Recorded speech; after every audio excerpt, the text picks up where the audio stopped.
ప్రజా సంక్షేమం కోసం ఇంతగా మాట్లాడుతున్న రాజయ్య గారు కార్యకర్తలకు అందుబాటులో ఉండరు.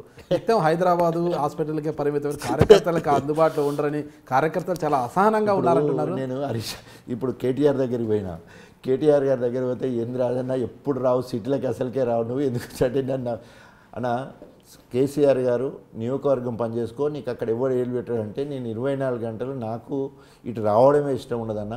ఎక్కడ పోయినా కూడా గిల్టీ కాన్షియస్నెస్, ఎవరి దగ్గర ఓ మంత్రి దగ్గర పోవాలంటే గిల్టీ బాధ. నేను ఒక ఉప ముఖ్యమంత్రి చేసి ఓ మంత్రి దగ్గరికి ఏమని పోవాలా? సో నా నియోజకవర్గ ప్రజల దగ్గరే ఉండాలని 24 గంటలు మనస వాచ కర్మ ప్రతి కుటుంబం నా కుటుంబం లెక్క గన్పూర్లోనే ఉంటారు. నియోజకవర్గ పరిధి దాటి బయటికి రాను, వేరే నియోజకవర్గాలకు పోను, పిలిచినా కూడా వేరే నియోజకవర్గాలకు పోను.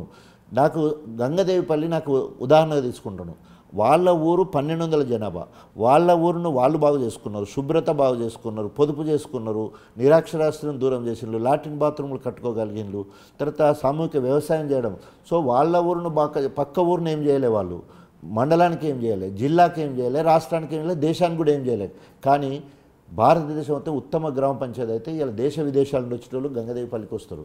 సో ఆ కాన్సెప్ట్ తోటి నేను నా నియోజకవర్గాన్ని మాత్రమే బాగు చేసుకోవాలా.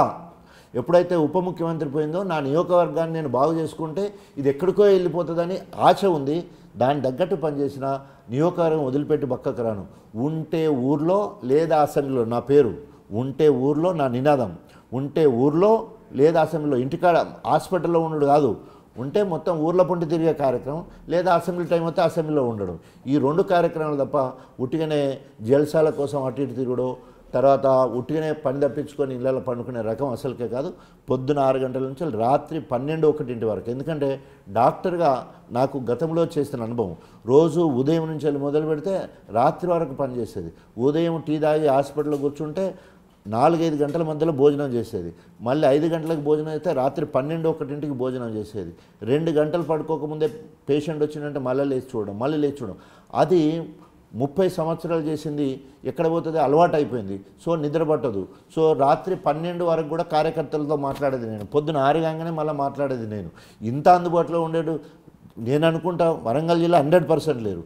తెలంగాణ మొత్తంలో ఎవరైనా ఉండేదంటే వాళ్ళకి హ్యాట్సాప్ చెప్పాల్సిందే 100%. ఎందుకంటే అంత అందుబాటులో ఉంటే మీ ప్రశ్న ఎట్లున్నదంటే మీరు ఉండబట్టే నాకు వచ్చే ప్రశ్న. ప్రజల నుంచి వచ్చిన ఆరోపణని మేము అడుగుతున్నాము, దానికి మీరు సమాధానం చెప్తారు ఒక ప్రజాప్రతినిధిగా. తప్పకుండా.